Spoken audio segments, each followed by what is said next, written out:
मित्रता में अमीरी गरीबी का कोई स्थान नहीं होता।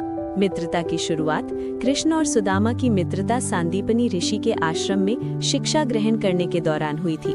दोनों साथ में पढ़ते, खेलते और जंगल से लकड़ियां चुनकर लाते थे। शिक्षा पूरी होने के बाद कृष्ण द्वारिका के राजा बन गए, जबकि सुदामा अपने गांव में एक अत्यंत निर्धन ब्राह्मण का जीवन व्यतीत करने लगे। सुदामा इतने गरीब थे कि उनके पास 2 वक्त के भोजन का भी प्रबंध नहीं था। उनकी पत्नी ने उन्हें सुझाव दिया कि वे अपने परम मित्र कृष्ण से मिलने द्वारिका जाएं। काफी संकोच के बाद सुदामा तैयार हुए। भेंट के रूप में देने के लिए उनके पास कुछ नहीं था, इसलिए उनकी पत्नी ने पड़ोस से मांगकर एक फटे कपड़े में 3 मुट्ठी कच्चे चावल चिवड़ा बांध दिए। जब सुदामा द्वारिका पहुंचे तो महल के द्वारपालों ने उनकी फटी पुरानी धोती और कमजोर शरीर देखकर उन्हें भीतर जाने से रोक दिया। जैसे ही कृष्ण को पता चला कि उनके मित्र सुदामा आए हैं, वे नंगे पांव दौड़ते हुए द्वार तक आए और उन्हें गले लगा लिया।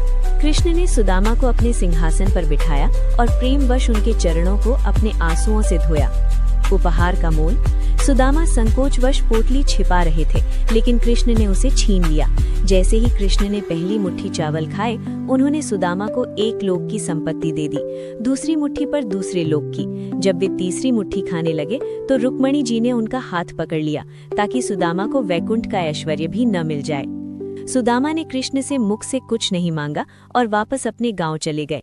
वहां पहुंचकर उन्होंने देखा कि उनकी टूटी झोपड़ी की जगह एक विशाल महल खड़ा था और उनका परिवार राजसी ठाठ-बाट में था। सीख: ईश्वर केवल भक्ति और प्रेम के भूखे होते हैं। वे बिना मांगे ही अपने भक्त की झोली भर देते हैं। बस श्रद्धा सच्ची होनी चाहिए।